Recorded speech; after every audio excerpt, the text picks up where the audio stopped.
हाँ जी hello good morning, good evening, sorry good evening. हाँ जी हेलो गुड इवनिंग, नमस्कार, आदाब, सत श्री अकाल। मैं सुनील यादव आप सबका एक बार बहुत बहुत एग्जामपुर यूट्यूब चैनल के ऊपर बहुत बहुत स्वागत करता हूं। फटाफट से आइएगा, सब लोग एक बार कनेक्ट कर लीजिएगा और फिर सेशन को हम लोग आज के सेशन को शुरू कर देंगे। और आज के सेशन में सबसे पहली बात जो हम लोग करने वाले हैं वो क्या करने वाले हैं। हाँ जी, गुड नाइट नहीं हुई अभी भाई, गुड इवनिंग है अभी, है ना। चलो गुड नाइट भी कोई बात नहीं, अगर गुड नाइट कोई भेज रहा है तो कोई गुड नाइट भी ठीक है, कोई बात नहीं है ना। जैसा भी बोल दिया जाए, विश करना है कैसे भी कर सकते हैं हम लोग। देखिएगा, हमें चर्चा करनी है किस चीज़ के बारे में, केमिस्ट्री के बारे में चर्चा करनी है। और केमिस्ट्री यानी रसायन विज्ञान के बारे में हमें चर्चा करनी है। रसायन विज्ञान के बारे में हम लोग क्या करने वाले हैं, डिस्कशन करने वाले हैं, चर्चा करने वाले हैं। और कौन सी क्लास की केमिस्ट्री, क्लास नंबर 12 यानी 12th क्लास की केमिस्ट्री की क्या है ये क्लास है। इसके बारे में हम लोग क्या करने जा रहे हैं, चर्चा करने जा रहे हैं भाई। ठीक है भाई, तो देखिएगा जरा इसको आज हम लोग कंटिन्यू करते हैं। हाँ जी, हाँ जी, गुड इवनिंग है भाई, वेरी गुड इवनिंग है सबको भाई। आ जाइए, फटाफट से आ जाओ जल्दी से। तो देखिएगा सेशन में आज हम लोग क्या पढ़ने वाले हैं, क्या चीजें डिस्कस करने वाले हैं। जैसा कि आप सब लोग जानते हैं कि भाई ये आज की जो क्लास है हमारी इंट्रोडक्शन क्लास है। इंट्रोडक्शन मतलब मैं आपसे थोड़ी सी बातचीत करूंगा, आप मेरे से थोड़ी सी बातचीत करेंगे। कुछ बातें हम लोग किसके बारे में करेंगे, हमारे सब्जेक्ट के बारे में बातें करेंगे कि भाई सब्जेक्ट को किस तरीके से पढ़ा जाए, कैसे हमारी बोर्ड की स्ट्रेटेजी होनी चाहिए, किस तरीके से हम चीजों को डिस्कस करेंगे। ये सब चीजें मैं डिस्कस करना चाह रहा हूं। देखिएगा बेटा जी, जितने भी लोग हम लोग आज बोर्ड लेवल की तैयारी कर रहे हैं, चाहे वो यूपी बोर्ड है, चाहे बिहार बोर्ड है, चाहे वो हरियाणा बोर्ड है, चाहे वो सीबीएसई बोर्ड है, कोई भी बोर्ड है, एमपी बोर्ड है, कोई भी बोर्ड है। तो अब देखिएगा, किसी भी बोर्ड एग्जाम की तैयारी करने के लिए हम लोग चीजों को आज हम लोग एक स्ट्रेटेजी बनाएंगे, एक तरीका समझेंगे कि अभी हमारे पास लगभग 2 महीने का समय है। अगर मैं सीबीएसई एग्जाम की डेट के हिसाब से चलूं तो सीबीएसई का जो पेपर है क्लास 12वीं का, सीबीएसई का केमिस्ट्री का जो पेपर है वो 18 मई को है, 18 मई को है ये। ठीक है, इसका मतलब क्या है कि भाई आज है 18 मार्च और पेपर हमारा है 18 मई को। तो इसका मतलब पूरे 2 महीने का समय हमारे पास है। अब हमें सोचना ये है कि अगर कोई भी आप लोगों में से कोई ऐसा है जिसको ये लगता है कि भाई मेरे पास ना अभी थोड़ा सा ज्ञान की क्या है, कमी है, यानी मैं पेपर के अंदर अच्छे से अटेम्प्ट कर पाऊंगा या नहीं कर पाऊंगा, कॉन्फिडेंस नहीं आ रहा है, या किसी ने तैयारी अच्छे लेवल की कर ली है तो उसको और बेहतर बनाने के लिए किस तरीके की स्ट्रेटेजी होनी चाहिए, कैसे चीजों को चलाया जाए, ये सबसे पहली बात आप चर्चा करेंगे हम लोग। अब देखिएगा भाई, चाहे बोर्ड हो यूपी बोर्ड, चाहे बोर्ड हो बिहार बोर्ड, चाहे बोर्ड हो हरियाणा बोर्ड, चाहे सीबीएसई हो, चाहे एमपी बोर्ड हो, चाहे राजस्थान बोर्ड, कोई भी बोर्ड क्यों ना हो, सारे के सारे बोर्ड ना, सारे के सारे बोर्ड एग्जाम्स एक चीज को तो फोकस होकर के चलते ही चलते हैं, एनसीईआरटी को। किसको? एनसीईआरटी की किताब जो होगी हमारे पास, आप लगभग आप सबके पास ये एनसीईआरटी किताब होगी भी और होनी भी चाहिए। ठीक है, अब ये एनसीईआरटी की जो किताब है, हाँ बिल्कुल भाई, आपका पेपर 24 अप्रैल में है, कोई बात नहीं भाई, 24 अप्रैल में भी अगर किसी का पेपर, मैंने सिंपल ये बताया कि सीबीएसई के हिसाब से अगर मैं बात करूं, मैंने देखो लिखा है यहां पर कि अगर सीबीएसई यूपी बोर्ड 8 मई को है, कोई दिक्कत नहीं भाई, टेंशन बिल्कुल नहीं लेना है। अगर किसी का 24 अप्रैल का पेपर है तो उसके पास लगभग 1 महीने और 6 दिन का समय है, 5 दिन लगा लीजिएगा।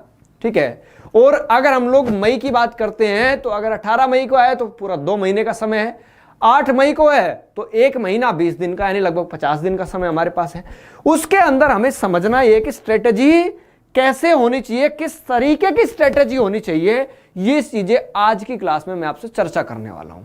देखिएगा भाई, हमारा जो प्लानिंग है, हमारी जो स्ट्रेटेजी होनी चाहिए किसी भी एग्जाम को लेकर के, वो एग्जाम को लेकर के स्ट्रेटेजी कुछ इस तरीके की होनी चाहिए हमारी।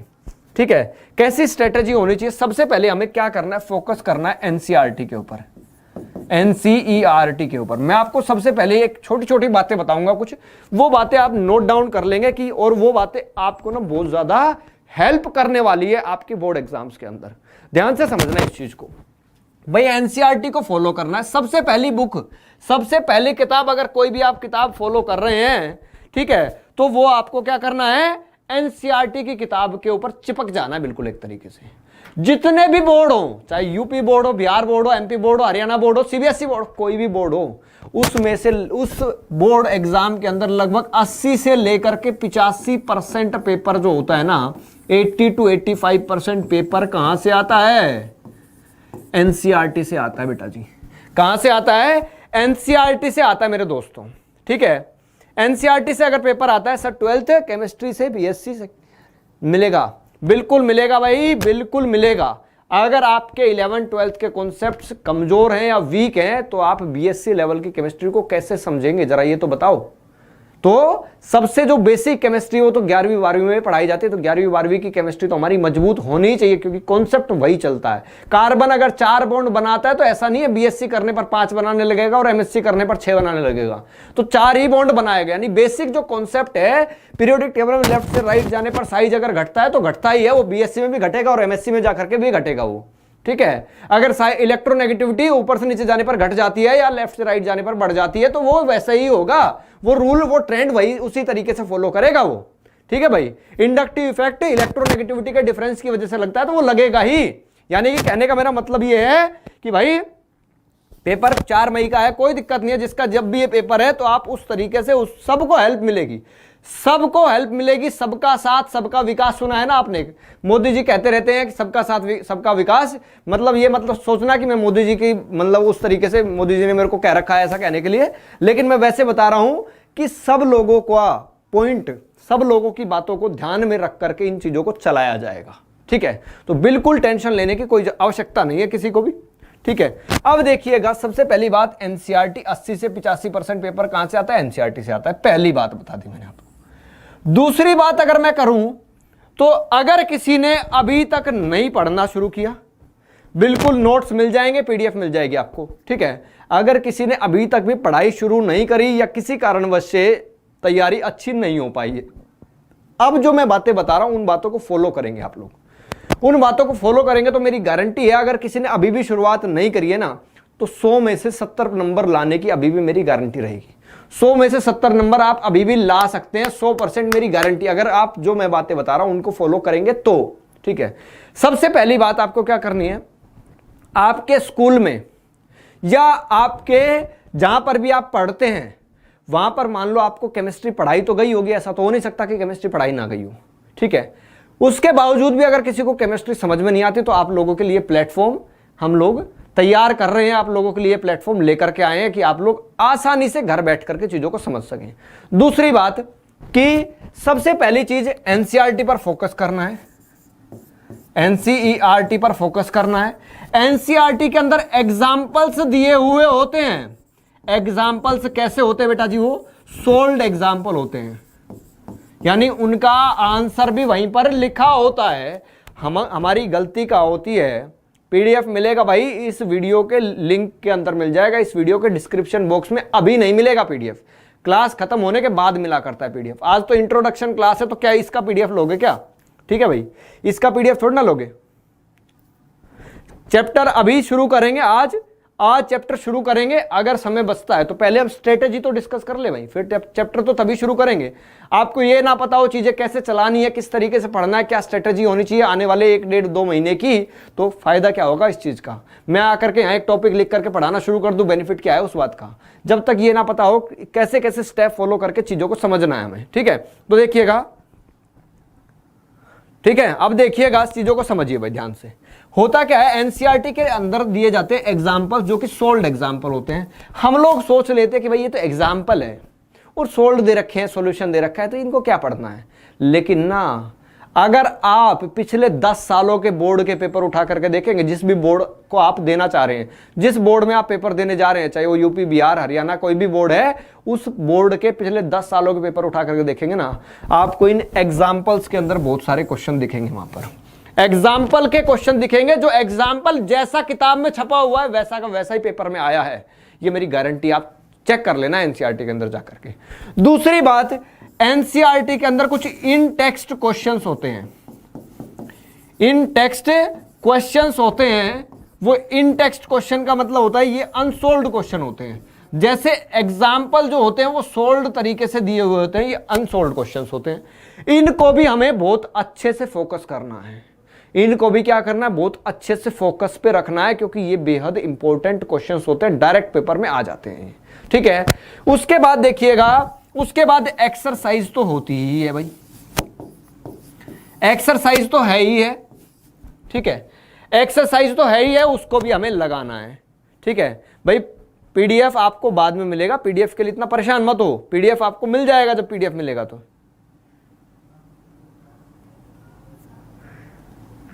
भाई मेरी जो कोशिश है वो कोशिश ये है कि मैं आपको शुरुआत सबसे पहले, क्योंकि ज्यादातर बच्चों की समस्या ऑर्गेनिक में रहती है, तो मैं ऑर्गेनिक को ही शुरू करना जा रहा हूं। सबसे पहले मैं ऑर्गेनिक की शुरुआत करने की कोशिश करूंगा। ठीक है, तो उसकी टेंशन मत लीजिएगा। एक्सरसाइज के ऊपर भी हमें फोकस करना है, एक्सरसाइज के क्वेश्चंस हमारे पास होने चाहिए। तीसरी बात मैं बताता हूं आपको कि फिजिकल केमिस्ट्री के अंदर होते हैं न्यूमेरिकल, फिजिकल केमिस्ट्री के अंदर होते हैं न्यूमेरिकल। अब कोई न्यूमेरिकल आ गया, मान लो 4 नंबर का या 3 नंबर का न्यूमेरिकल दे दिया, होता क्या है कि हमें ना वहां पर लोग कैलकुलेट करना और या कैलकुलेशन करने में समस्याएं हो जाती है, जिसकी वजह से हम अधूरा क्वेश्चन छोड़ के आ जाते हैं। हालांकि पेपर में, बोर्ड के जो पेपर होते हैं उनमें स्टेप बाय स्टेप नंबर मिला करते हैं कि भाई एक स्टेप यहां तक कर दिया तो इतना नंबर मिलेगा, एक स्टेप यहां तक कर दिया तो इतना नंबर मिलेगा, और पूरा कर दिया तो इतना नंबर मिलेगा। लेकिन अगर आपने आंसर नहीं निकाला, अगर आपने पेपर के अंदर आंसर नहीं निकाला, एक न्यूमेरिकल आपने किया, एक सवाल आपने किया और उसका आंसर तक आप नहीं पहुंच पाए, पहले ही अधूरा छोड़ के आ गए, तो उस आंसर का 1 नंबर कट जाएगा। अगर आपने आंसर भी निकाल दिया और वहां पर यूनिट नहीं लिख के आए, यूनिट यहां यूनिट ना लिखा आपने कि भाई सेंटीमीटर है, मीटर है, मोल है, लीटर है, क्या यूनिट है, वो यूनिट का आधा नंबर काट लेगा टीचर। ये क्या है, ये पेपर चेक करने की एक स्कीम आती है। बोर्ड हमें एक, जो भी टीचर पेपर चेक करने के लिए जाते हैं उन टीचर्स को बोर्ड क्या देता है, एक स्कीम देता है। उस स्कीम के तहत पेपर चेक करना होता है कि भाई इतना स्टेप किया है तो इतने नंबर दे दो, इतना स्टेप किया है तो इतने नंबर दे दो, यूनिट नहीं लिखी है तो इतने नंबर काट लो, आंसर नहीं लिखा है तो इतने नंबर काट लो। इस तरीके चलाई जाती है। तो अब ये चीज फिजिकल केमिस्ट्री क्या मांगती है बेटा जी, प्रैक्टिस मांगती है।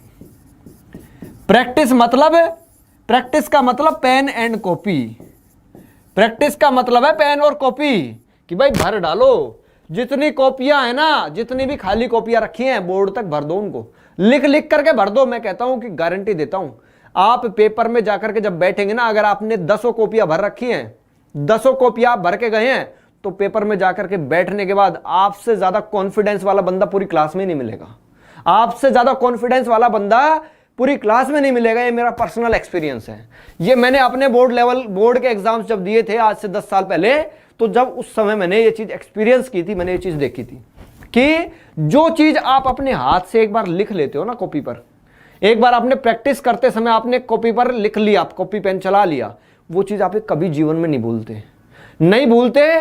तो उसकी वजह से आप जा करके पेपर जैसे ही देखोगे तो आपको दिखेगा वाह भाई मजा आ गया, बिल्कुल पेपर में वही चीजें आई हैं जो मैं पढ़ के आया हूं।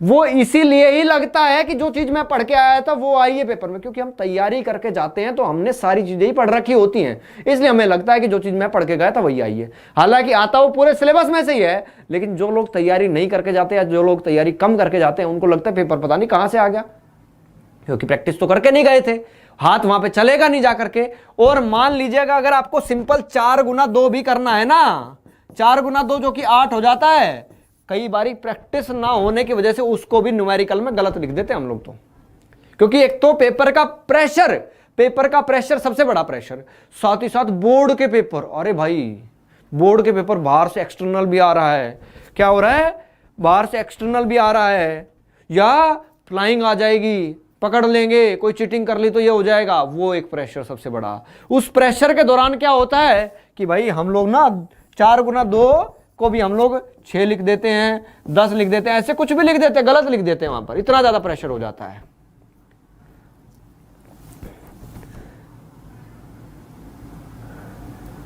हाँ बिल्कुल अच्छा पेपर होगा, मेरी गारंटी है भाई, गारंटी के साथ मैं आपको बता रहा हूं कि अगर आप लिख लिख करके प्रैक्टिस करोगे ना चीजों को, तो आपको एक अलग ही लेवल का मजा आएगा, अलग ही लेवल का मजा आएगा। आपको ऐसा लगेगा कि पेपर, सारा पेपर वहीं से आया है, जो जो बातें मैं पढ़ के आया था।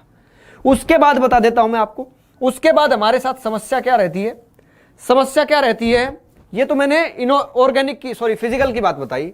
अब बात क्या होती है, ऑर्गेनिक केमिस्ट्री के अंदर बात आती है। ऑर्गेनिक केमिस्ट्री की अगर मैं बात करूं, चौथी बात मैं आपको बताने जा रहा हूं, चौथा पॉइंट है ये। ऑर्गेनिक केमिस्ट्री के अंदर क्या होती है, रिएक्शंस होती हैं। रिएक्शंस पे हमें फोकस करना ही करना है, 100% करना है, लेकिन उससे भी ज्यादा हमें जो फोकस करना है वो नेम रिएक्शंस के ऊपर करना है। ऐसी रिएक्शन जो कुछ साइंटिस्ट, कुछ वैज्ञानिकों के नाम के ऊपर रखी गई होंगी, नेम रिएक्शंस के ऊपर हमारा 100 से भी ज्यादा यानी 101% क्या होना चाहिए, फोकस होना चाहिए। 101% फोकस होना चाहिए। क्यों? क्योंकि नेम रिएक्शन ज्यादातर बोर्ड एग्जाम्स के अंदर ऑर्गेनिक की जो भी रिएक्शंस आती हैं, चाहे वो रिएक्शन अधूरी लिख करके पूरी करानी आ रखी हो, चाहे कोई रिएक्शन वैसे ही लिखनी आ रखी हो, वो ज्यादातर रिएक्शंस जो ऑर्गेनिक के अंदर जो रिएक्शंस आपसे बोर्ड में पूछी जाती है वो ज्यादातर नेम रिएक्शन होती है। चाहे वो अधूरी से पूरी कराता हो, चाहे वो पूरी की पूरी रिएक्शन को लिखवाता हो, वो नेम रिएक्शन ही होगी बेटा जी। ये बात ध्यान से समझ लेना, वो होती ज्यादातर नेम रिएक्शन है। कोई इक्की दुक्की रिएक्शन ऐसी होती है जो बाहर से होती है, यानी नेम रिएक्शन से बाहर की होती है।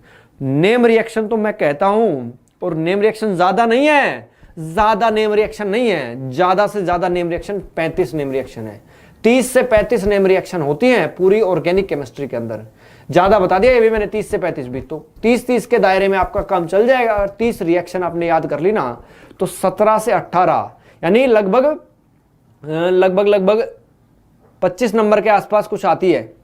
25 नंबर के आसपास ऑर्गेनिक आती है, तो समझ लीजिएगा। और ऑर्गेनिक में कोई गलती होने का चांस नहीं होता। अगर रिएक्शन आती है हमें, अगर रिएक्शन हमने लिखी है तो फुल बटा फुल नंबर मिलेगा, और अगर नहीं लिखी है या गलती कर दिया तो 0 भी मिलेगा उसके अंदर। ठीक है भाई, तो हिंदी में बता रहे बिल्कुल भाई, बिल्कुल बिल्कुल ठीक है, बिल्कुल स्टडी चलेगी भाई, बिल्कुल चलेगी। आप 11th से 12th क्लास में आए हैं तो बिल्कुल आपकी स्टडी चलेगी। क्लासेस अभी आशीष सक्सेना जी, अभी क्लासेस एग्जामपुर मेन चैनल पर भी चलेगी। आने वाले कुछ दिनों के अंदर अभी लगभग हफ्ते से लेकर 1 हफ्ते से लेकर 10 दिन तक क्लासेस एग्जामपुर के मेन चैनल पर भी चलेगी, और उसके बाद क्लासेस धीरे धीरे हम लोग शिफ्ट कर देंगे एग्जामपुर बोर्ड एग्जाम्स चैनल जो हमारा है उसके ऊपर शिफ्ट कर देंगे आने वाले कुछ दिनों के अंदर। ठीक है, क्योंकि एक प्लेटफॉर्म बहुत ज्यादा बिजी हो जाता है और अदर क्लासेस भी चलती है, जिसकी वजह से बिजी प्लेटफॉर्म हो जाता है, तो साइट हैंग होने का खतरा रहता है। उसकी वजह से हम लोग दूसरा एक चैनल तैयार कर रहे हैं। ठीक है, तो नेम रिएक्शन जो नाम वाली जो रिएक्शंस होती है, नाम वाली जो अभिक्रियाएं होती है जिनका नाम होता है, जो साइंटिस्ट या किसी भी क्या वैज्ञानिक के नाम पर होता है, ये वाली बात बहुत ज्यादा फोकस करनी है। उसके बाद ऑर्गेनिक के अंदर एक बात और क्या फोकस करोगे, कन्वर्जन्स।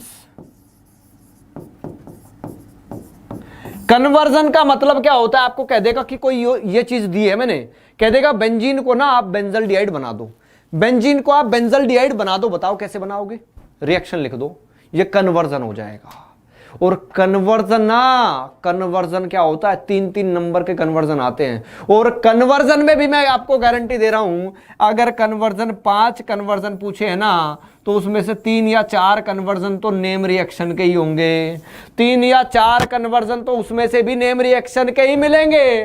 तो ये बात आप नोट कर लो शांति से, बिल्कुल बढ़िया तरीके से इस बात को जान लीजिएगा भाई।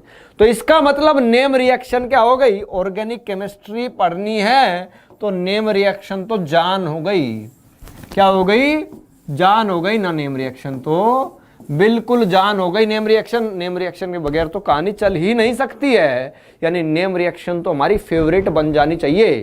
क्यों? क्योंकि नेम रिएक्शन में ही कन्वर्जन के अंदर काम आएगी, नेम रिएक्शन डायरेक्टली लिखनी भी आएगी, अधूरी रिएक्शन को पूरा करना भी नेम रिएक्शन का ही पार्ट होता है।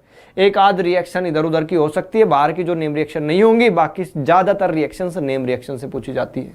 ठीक है, ये सवाल आते हैं ऑर्गेनिक के अंदर से। उसके अलावा एसिडिटी और बेसिसिटी के सवाल भी आ जाते हैं।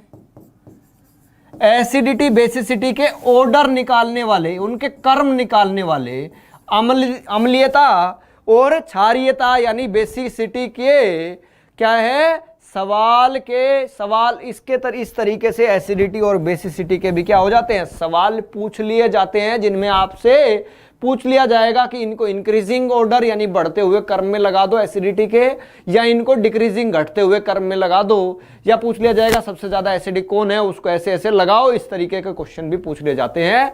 या डायरेक्टली सवाल पूछ लेगा, बताओ फिनोल और पानी में से कौन ज्यादा एसिडिक होता है और क्यों होता है, ये सवाल आपसे पूछ लेगा। यानी रीजन देने वाले भी सवाल होते हैं। यानी मैं कह दूं सिंपल सी एक बात कि रीजन वाले सवाल भी ऑर्गेनिक के अंदर पूछे जाते हैं। तो जिन जिन बातों पर आपको फोकस करना है,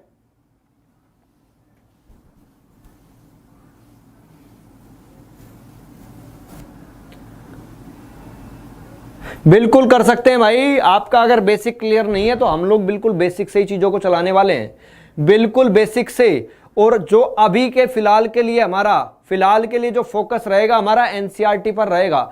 एनसीईआरटी कोई आधार लेकर के चलने वाले हैं अभी हम लोग, ठीक है। तो एनसीईआरटी तो हर एक किताब की क्या है, हर एक किताब एनसीईआरटी से ही बनी है, चाहे वो कितनी भी महंगी से महंगी किताब है, कितनी बड़ी से बड़ी किताब है, वो एनसीईआरटी से ही बनी है कहीं ना कहीं, ठीक है। तो एनसीईआरटी क्या है, आधार है उसका। तो बिल्कुल आपके कॉन्सेप्ट क्या हो जाएंगे, क्लियर हो जाएंगे, क्योंकि हम लोग बिल्कुल बेसिक से चीजों को क्या करने वाले, शुरू करने वाले हैं। बिल्कुल बेसिक बातों से शुरुआत करेंगे हम लोग। मैं ये बात बिल्कुल भी मान करके नहीं चलूंगा कि आप लोग पहले से चीजों को जानते हैं। मैं ऐसे इस तरीके से चीजों को चलाने वाला हूं कि भाई जैसे कि आप लोग बिल्कुल फ्रेश हैं, आपको कुछ नहीं पता है, आप लोग बिल्कुल नए लोग हैं। नए लोगों के तरीके से आपको चर्चा की जाएगी, जो बातें आपको पढ़ाई जाएंगी वो बिल्कुल बेस्ट तरीके से पढ़ाई जाएंगी, ठीक है। अब देखिएगा, अब बात आ जाती है इनऑर्गेनिक केमिस्ट्री के अंदर। इनऑर्गेनिक केमिस्ट्री की चर्चा कर लूं थोड़ी सी अगर मैं, तो बेटा जी देखिएगा इनऑर्गेनिक के अंदर क्या आ जाती है अब कहानी। इनऑर्गेनिक के अंदर कहानी कुछ इस तरीके की होती है कि वहां पर हमें जो क्लास नंबर 12वीं में हमारी बातें करनी है वो D block, D and F block पढ़ना है, ठीक है। उसके अलावा पी ब्लॉक एलिमेंट भी पढ़ना है हमें। उसके अलावा कोऑर्डिनेशन कंपाउंड्स भी पढ़ना है हमें। ये 3 चैप्टर हैं इस बार जो कि हमारे सिलेबस के अंदर आने वाले हैं, ठीक है। इस बार कोरोना की वजह से कुछ सिलेबस कट भी गया है, तो ये सिलेबस इस बार आने वाला है, बिल्कुल चैप्टर वाइज होगा। 9, 10, 11 में कुछ नहीं पढ़ा है भाई, फिर क्या कर रहे थे स्कूल में भाई, कुछ नहीं पढ़ा, इसका मतलब ये क्या मतलब हुआ, स्कूल जाते थे कि घर पे रहते थे भाई। तो देखिएगा डी ब्लॉक पढ़ना है, F block, D and F block पढ़ना है, पी ब्लॉक पढ़ना है और कोऑर्डिनेशन कंपाउंड पढ़ना है हमें। ये सारी बातें हमें समझनी है। अब इनके अंदर क्या होता है, थोड़ा सा लर्न करने वाली बातें होती हैं, लेकिन लर्न करना भी क्या होता है, रीजन के साथ होता है। लर्न विद रीजन, कि ऐसा हुआ तो हुआ क्यों, इसका एक कारण भी तो बताना पड़ेगा। कोई कारण भी तो होता होगा, कोई चीज हो रही है तो उसका कोई ना कोई रीजन जरूर होगा।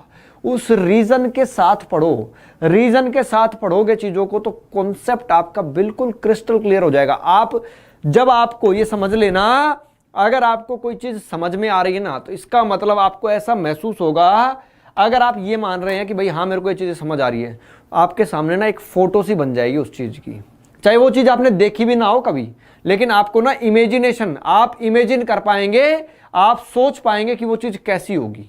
अगर समझ लीजिएगा आप उस तरीके से चीज़ों को समझ पा रहे हैं, सोच पा रहे हैं, उस चीज़ की एक फोटो आपके दिमाग में बनती जा रही है, मतलब समझ लीजिएगा आपके कॉन्सेप्ट बिल्कुल बढ़िया तरीके, शानदार तरीके से क्लियर होते चले जा रहे हैं, ठीक है। तो इस तरीके से चीज़ों को क्या करने वाले हैं, चलाने वाले हैं भाई। नेम रिएक्शन को लंबे समय तक याद रखने का एकमात्र तरीका यह है, पहली बात तो उनको लिख लिख करके देखो, लगभग 30 से 35 नेम रिएक्शन है, बहुत ज्यादा है नहीं, ठीक है। डेली सुबह उठ करके कम से कम, मरे से मरी भाई, 1 महीने का समय है, कम से कम 1 महीने का समय सबके पास है ना, ठीक है। 1 महीने मतलब 30 दिन, 30 दिन में अगर आप एक रिएक्शन भी डेली याद करते हो तो 30 रिएक्शन याद हो गई। लेकिन मैं आपको कह रहा हूं एक रिएक्शन नहीं, आप कोशिश करो कि लगभग 4 से 5 नेम रिएक्शन डेली सुबह उठ करके एक रूटीन बना लो कि मैंने सुबह उठना है, मुंह धोना है, ब्रश करनी है और मेरे को बैठ जाना है, 5 नेम रिएक्शन याद करनी है। 5 नेम रिएक्शन याद करने का मतलब है मात्र 10 मिनट का समय। अगर 2 मिनट भी एक नेम रिएक्शन लगा रहा हो, मात्र 10 मिनट का समय लगेगा, लेकिन उस 10 मिनट से आपको देखना कितना फायदा हो जाएगा बोर्ड एग्जाम के अंदर जाने के बाद। तो पहले नेम रिएक्शन को समझो, वैसे याद करो। फिर उसके बाद और बाकी चीजें मैं आपको शुरू करूंगा यहाँ पर, तो मैं आपको उस तरीके से बताऊंगा किस तरीके से चीजें चल रही हैं, कैसे कैसे हो रही हैं, तो सारी बातें आप यहाँ समझेंगे भी। और उन्हीं नेम रिएक्शन को अगर आप डेली डेली सुबह उठ करके एक बार दोबारा से रिवाइज करके और अपने हाथ से लिख करके देख लेंगे, तो मेरी गारंटी आप भूलेंगे नहीं कभी भी, मेरी गारंटी आप भूलेंगे ही नहीं। गवर्नमेंट कॉलेज था, कोई बात नहीं भाई, गवर्नमेंट कॉलेज था तो कोई बात नहीं, बिल्कुल एनसीईआरटी बुक से ही पढ़ेंगे भाई, कोई बात नहीं है, ठीक है। अब देखिएगा, अब बात करने वाले हैं भाई आज हम लोग सिलेबस के बारे में।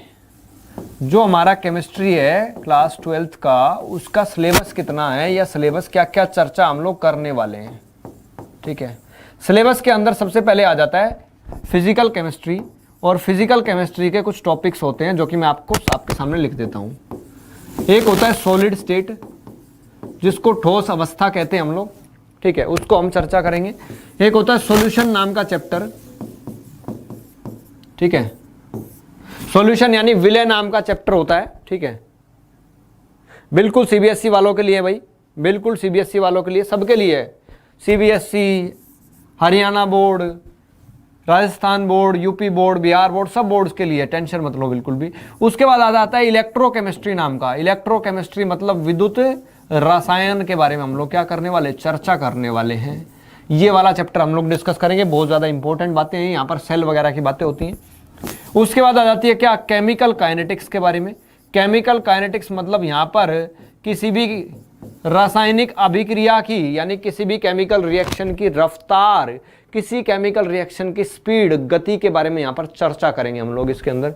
एक चैप्टर जो आता है यहाँ पर वो सरफेस केमिस्ट्री होता है। सरफेस मतलब सतह पर होने वाली जितनी भी रासायनिक अभिक्रियाएं हैं उनके बारे में मैं क्या करूँगा, चर्चा करूँगा, सरफेस केमिस्ट्री उसको कहूँगा मैं, ठीक है। बिल्कुल बाइलिंगुअल रहेगा, बिल्कुल बाइलिंगुअल रहेगा भाई। अंकुश यादव जी पीडीएफ मिल जाएगा आपको, बिल्कुल पीडीएफ मिल जाएगा। आज की क्लास का पीडीएफ का करेंगे क्या, मुझे तो ये बताओ जरा।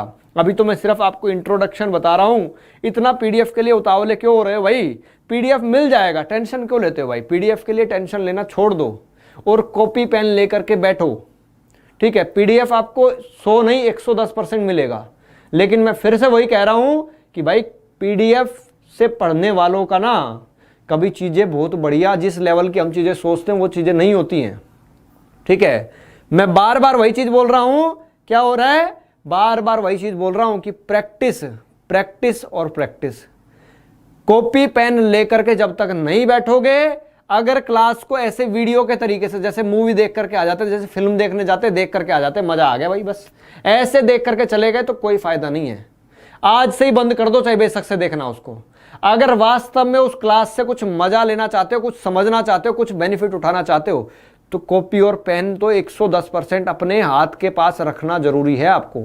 कॉपी और पेन चलाते रहो, जैसे जैसे चीजें पढ़ाई जा रही हैं वैसे वैसे चीजों को लिखते चले जाओ। आप अपने हाथ से लिखोगे, आपको एक अलग चीजें 70 से 75% चीजें जब क्लास आपने खत्म करी होगी उस समय आपको याद हो जाएंगे, अगर अपने हाथ से लिख करके पढ़ा है तो आपने। अगर इस वेट में बैठे रहे कि भाई सर पढ़ा रहे हैं, मैं तो मजा ले रहा हूं आराम से बैठ करके ऐसे वीडियो के तरीके से देख रहा हूं इसको, उसके बाद मैं सर पढ़ा देंगे, उसके बाद मैं पीडीएफ से पढ़ लूंगा या पढ़ लूंगी, उससे कोई फायदा नहीं होने वाला है। फायदा क्यों नहीं होने वाला है? क्योंकि वो तो मेरी प्रैक्टिस हुई, आपकी कहां हुई प्रैक्टिस? आपने कहां प्रैक्टिस की? आपने लिख करके कहां देखा? लिख करके तो मैंने देखा, मेरी प्रैक्टिस हुई ना। तो सजेशन यही है, सजेशन क्या है, यही है कि भाई अपनी कॉपी पेन को बिल्कुल मत छोड़िएगा, बिल्कुल कॉपी पेन को साथ में लेकर के बैठो और उसके साथ साथ लिखते जाओ। जो जो चीजें आपको लग रहा है ये चीजें मुझे आती है, पहले से आती है, वो चीजें बेशक छोड़ सकते हो, लेकिन जो बातें ऐसी होंगी जो आपको नहीं आती है, जो इंपॉर्टेंट बातें हैं, उन बातों को साथ साथ छापते चले जाना, लिखते चले जाना। मजा उठाना है तो चीजों का।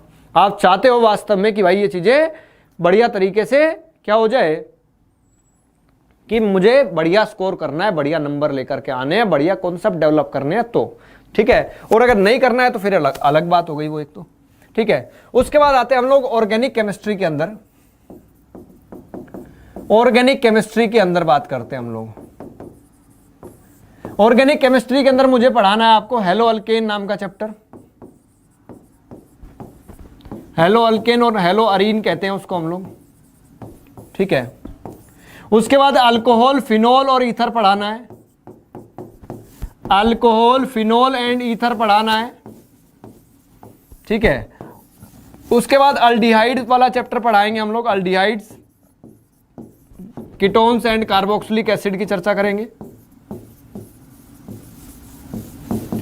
कार्बोक्सिलिक एसिड की क्या करेंगे, चर्चा करेंगे हम लोग, ठीक है। उसके बाद हम लोग चर्चा करेंगे अमाइंस के बारे में कि अमाइंस क्या होता है, इसके बारे में चर्चा करूंगा मैं आपसे। एक चैप्टर इसके बाद और बचेगा, बायोमोलिक्यूल्स नाम का चैप्टर बचेगा। बायोमोलिक्यूल्स वो मोलिक्यूल्स होते हैं जो आपके शरीर के अंदर दौड़ रहे हैं, जो आपके शरीर के अंदर है। गवर्नमेंट जॉब के लिए आप पढ़ सकते हैं, बिल्कुल मनीष कुमार जी, बिल्कुल गवर्नमेंट जॉब के लिए आप पढ़ सकते हैं, देख सकते हैं, लेक्चर अटेंड कर सकते हैं, ठीक है।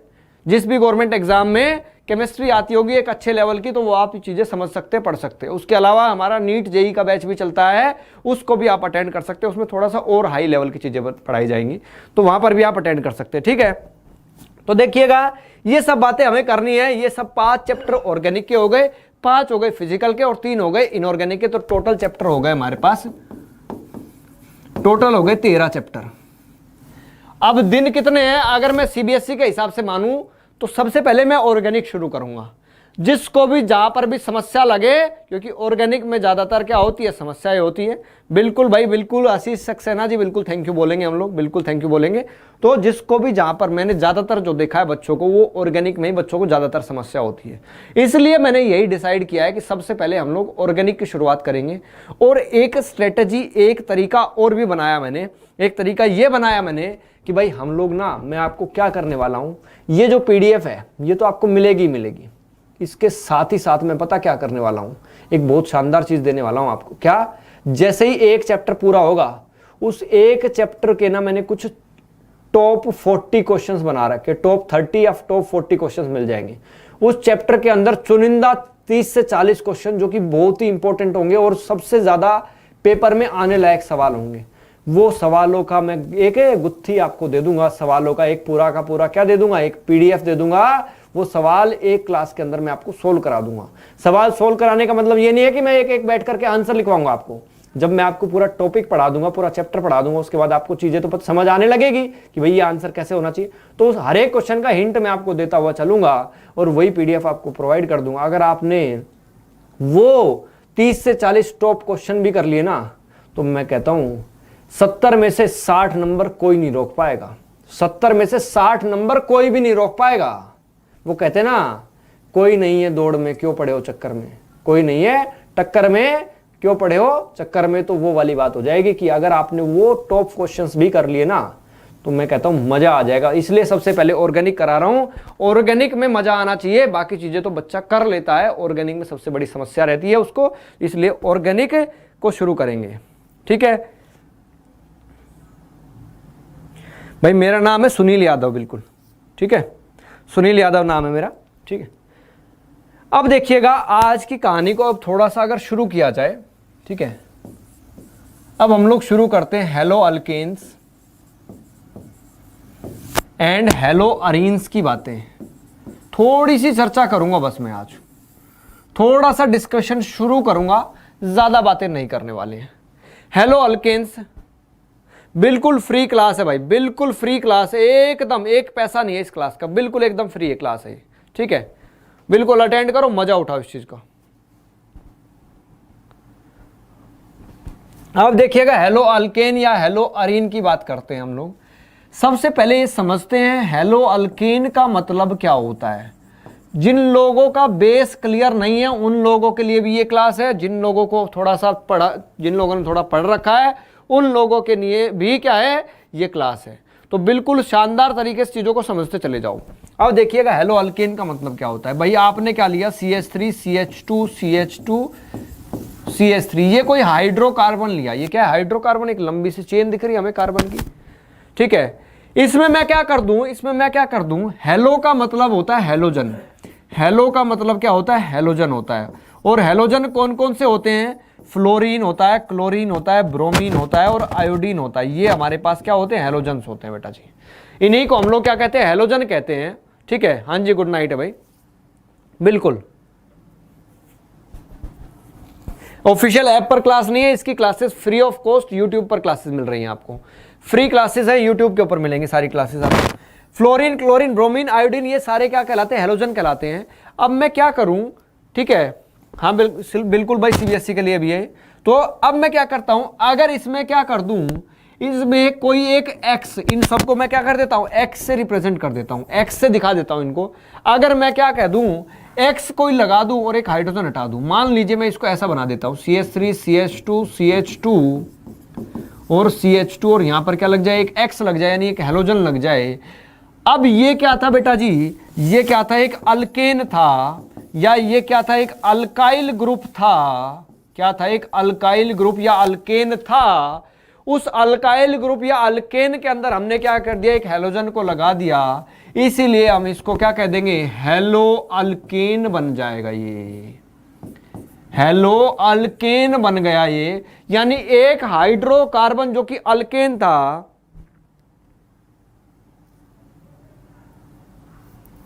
बिल्कुल नहीं होगा भाई, बिल्कुल नहीं होगा दिक्कत। आराम से शांति से बिल्कुल धैर्य बना करके विश्वास तो रखो यार। देखो पहली क्लास है आज, विश्वास रखोगे तभी, विश्वास पे ही दुनिया कायम है। सुना है ना एक बात, विश्वास पे ही दुनिया कायम होती है। जब तक विश्वास नहीं करोगे तब तक कैसे बात बनेगी। तो विश्वास रखो, चीजें बिल्कुल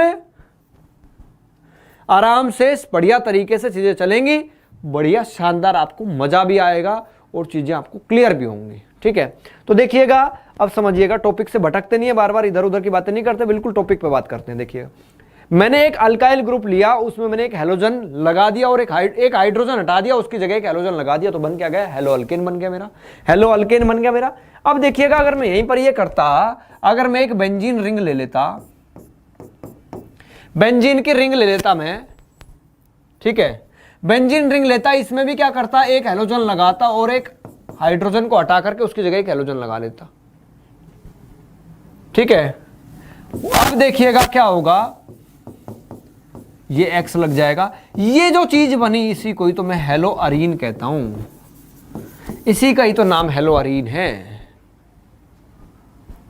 ठीक है, इसी का ही तो नाम क्या है, हेलो अरीन है। यानी कि जब एक एरोमेटिक रिंग है, एक एरोमेटिक रिंग है, उसके अंदर एक हाइड्रोजन हटा करके वहां पर हेलोजन लगा दिया जाए तो उसी को हेलो अरीन कह दिया जाता है, उसी को हेलो अरीन कह दिया जाता है। बिल्कुल बिल्कुल हेलो अरीन कह दिया जाता है। पीडीएफ मिल जाएगी, बिल्कुल पीडीएफ मिलेगी, कोई टेंशन नहीं है।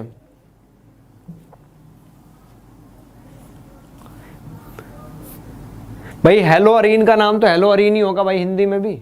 उसका नाम इंग्लिश में क्या लिखोगे भाई, आपका खुद का नाम इंग्लिश में और हिंदी में वही लिखा जाता होगा, तो ये तो इंग्लिश वर्ड है, इंग्लिश वर्ड का नाम इंग्लिश में, इंग्लिश और हिंदी दोनों में सेम ही लिखा जाता है। ठीक है, तो बिल्कुल यूपी बोर्ड भी हो सकता है, सारे बोर्ड हो सकते हैं। आराम से पढ़िएगा, शांति से पढ़ो भाई, शांति से चीज़ों को समझो। ठीक है, अब देखिएगा, ये हमने हेलो अल्केन या हेलो अरीन की बातें कर ली।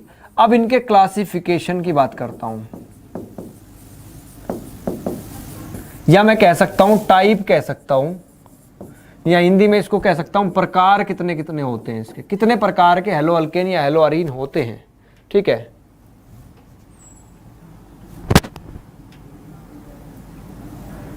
बिल्कुल भरोसा बना रहेगा, बिल्कुल भरोसा बनाए, आप भी रखिएगा, मैं भी बना के रखूंगा। ठीक है, तो सबसे पहले एक क्लासिफिकेशन है based on the type of hybridisation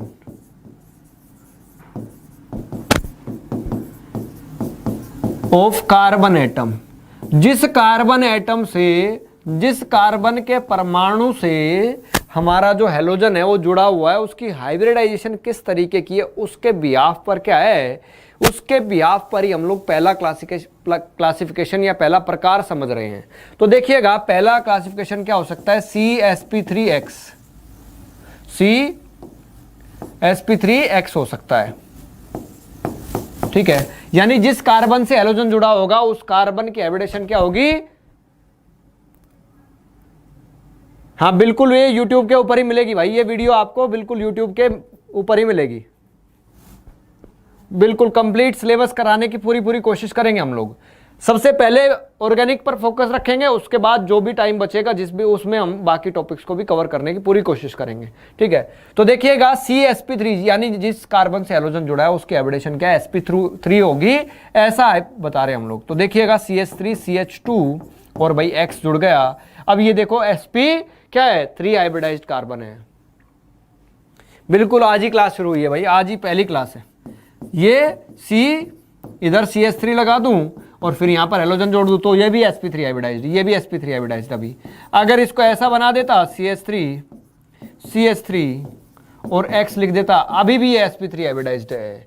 अब देखिएगा इसी के अंदर एक क्लासिफिकेशन और बता देता हूं बेटा जी, एक क्लासिफिकेशन इसके अंदर और समझ लो। इसको हम लोग 1 डिग्री अल्काइल हैलाइड कहते हैं। 1 डिग्री यानी कि प्राइमरी अल्काइल हैलाइड कहते हैं। इसको क्या कहते हैं? सेकेंडरी 2 डिग्री अल्काइल हैलाइड कहते हैं। इसको हम लोग 3 डिग्री अल्काइल हैलाइड कहते हैं। ये देखो दो क्लासिफिकेशन एक साथ बता दिया मैंने, ठीक है। बिल्कुल भाई क्लासेस डेली होंगी, लेकिन टाइम जो है इसका चेंज कर दिया जाएगा। कल जो टाइम है उसका वो थोड़ा सा डिफरेंट रहेगा। टाइम मैं आपको एक बार बता देता हूँ। अभी 1 मिनट रुकिएगा। कल की क्लास कितने बजेगी होगी ये बात मैं अभी बताता हूँ आपको, जरा 1 मिनट रुकिएगा।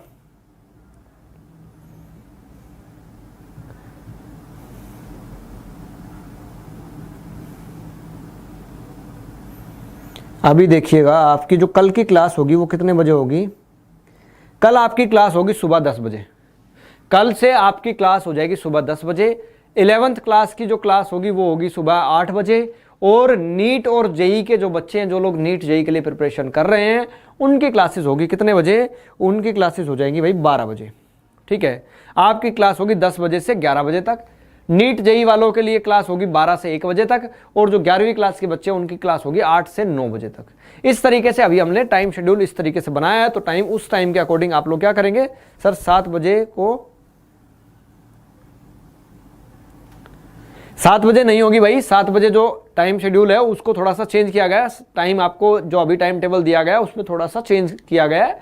उस टाइम टेबल में चेंज करने के बाद जो क्लासेस हैं वो कल सुबह 8 बजे से शुरू होंगी। 8 बजे आपको मिलेगी 11वीं क्लास की क्लास, 11वीं क्लास मिलेगी, 11वीं क्लास की केमिस्ट्री की मिलेगी। फिर आपको 10 बजे मिलेगी 12वीं क्लास की केमिस्ट्री। और 12 बजे मिलेगी आपको क्या? नीट और जेई की केमिस्ट्री, ठीक है। तो इस तरीके से चीजें समझिएगा। बिल्कुल कोर्स पूरा हो जाएगा, टेंशन मत लो बिल्कुल भी। 1 डिग्री 2 डिग्री 3 डिग्री इस तरीके से। आज इंट्रोडक्टरी क्लास है इसलिए हम लोग आराम से चल रहे चीजों को। अब देखिएगा इसके अलावा एक और भी हो सकता था। अगर बेंजीन रिंग बना दूं मैं, इसके ऊपर CH2 और फिर X लगा दूं, तो ये भी sp3 हाइब्रिडाइज्ड है। लेकिन ऐसे अल्काइल हैलाइड को हम लोग बेंजाइल हैलाइड्स कहते हैं। ये क्या कहते हैं? बेंजाइल हैलाइड्स नाम रखा जाता है इनका, ठीक है। बिल्कुल रिकॉर्डेड लेक्चर आपको, ये सारी जो क्लासेस यहां पर चल रही है, ये जो क्लासेस चल रही हैं, ये सारी की सारी एज इट इज क्लासेस आपको YouTube पर रिकॉर्डेड में मिल जाएंगी। जैसे क्लास खत्म होगी अपने आप YouTube पर अपलोड हो जाएंगे जाकर के ये, ठीक है भाई। ठीक है भाई, हिंदी में देखिएगा बेंजाइल हैलाइड अगर मैंने लिखा तो भाई पंकज वर्मा जी, अब इसको हिंदी में लिखूंगा तो बेंजाइल हैलाइड ही है ना ये, ठीक है। लो भाई बेंजाइल हैलाइड लिख दिया मैंने, लो भाई हिंदी में लिख दिया, बेंजाइल हैलाइड लिख दिया इसका नाम, ठीक है भाई। अब बताइएगा, अब हिंदी में भी नाम तो वही रहेगा, इसका नाम चेंज थोड़ी ना हो सकता हिंदी में, क्योंकि ये इंग्लिश के शब्द है, इंग्लिश के अक्षर हैं, इसलिए नाम इनका हिंदी में भी वैसा ही रहता है, ठीक है भाई। तो ये थी आज की मेरी तरफ से एक छोटी सी आपको क्लास। आज सिर्फ हमने एक स्ट्रेटेजी डिस्कस की आपसे, किस तरीके से चीज़ों को चलाया जाए। आज ये सिर्फ इंट्रोडक्शन के तरीके से क्लास थी। बाकी कल की क्लास से हम लोग टॉपिक पढ़ना क्या कर देंगे, शुरू कर देंगे। तो कल की क्लास से आप क्लासेस को मिस ना करें बिल्कुल भी। कोशिश ये करें कि क्लास को ज़्यादा से ज़्यादा लोग लाइव देखें। अगर किसी कारणवश से अगर कोई लाइव नहीं देख पाया या नहीं देख पाई, तो उस क्लास को आप 1 घंटे 2 घंटे 4 घंटे के बाद जिस दिन की जो क्लास है उसी दिन उसको शाम तक आप रिकॉर्डेड देख लीजिए, चाहे बेशक से, ठीक है। रिकॉर्डेड देख लीजिएगा चाहे बेशक से, वो आपको फायदा मिलेगा, वो आपको चीजें क्लियर होकर के मिलेगी। और कोशिश मेरी रहेगी कि हिंदी में भी चीजों को लिखा जाए, ठीक है। एटम स्ट्रक्चर वाले जो क्वेश्चंस होते हैं भाई, एटॉमिक स्ट्रक्चर 11वीं क्लास में चैप्टर होता है, तो 12वीं क्लास में क्यों पूछेगा उसका सवाल, ठीक है। एटॉमिक स्ट्रक्चर का सवाल यहाँ पर नहीं आएगा, एटॉमिक स्ट्रक्चर का सवाल आता है 11वीं क्लास में, ठीक है। तो ये मेरी तरफ से छोटी सी एक क्लास थी आपके लिए। अगर अच्छी लगी हो क्लास तो बता देना, अगर अच्छी ना लगी हो क्लास तो भी बता देना, ताकि हम लोग कुछ और बेहतर करने की कोशिश करें। तो आपका जो कोऑपरेशन है वो बहुत ज़्यादा ज़रूरी है इसके अंदर, इस क्लास के अंदर, इस सेशन के अंदर, इस सारे प्रोग्राम को, इस पूरे सिस्टम को चलाने के लिए आपका कोऑपरेशन की बहुत ज़्यादा ज़रूरत है। तो आपसे फिर दोबारा मुलाकात करेंगे हम लोग कल सुबह 10 बजे आपकी 12वीं क्लास की, यानी ये वाली जो क्लास है हम कंटिन्यू करेंगे 12वीं क्लास की क्लास। और हेलो अल्केन और हेलो अरीन के चैप्टर वाले को, अरीन वाले चैप्टर को क्या करेंगे, शुरुआत करेंगे, कंटिन्यू करेंगे आगे। कल फुल फ्लैज तरीके से चीज़ों को पढ़ेंगे। बस आज हमने इंट्रोडक्शन बता दिया, किस तरीके से चीज़ें चलानी है, कैसे कैसे पढ़ना है, सारी चीज़ें मैंने बता दी हैं। अब इधर उधर की कोई बातें नहीं करेंगे, अब सिर्फ कोर्स से रिलेटेड बातें करेंगे, फोकस होकर के चीज़ों को समझेंगे। ठीक है भाई, चलिए फिर आपसे मिलते हैं कल सुबह 10 बजे। और 10 बजे की क्लास अटेंड करना बिल्कुल मत भूलिएगा। चाहे अभी से रिमाइंडर लगा लो, अलार्म लगा लो, फ़ोन में कुछ भी लगा लो, जैसे भी कर लो, घर वालों को बोल दो, जैसे भी बोल दो, ध्यान से बिल्कुल 10 बजे सब लोग लाइव हो जाएंगे, आ जाएंगे बिल्कुल यूट्यूब पर, और फिर हम लोग बात करेंगे। चलिए, thank you, have a nice day, good day, bye bye, take care, जय हिंद, नमस्कार।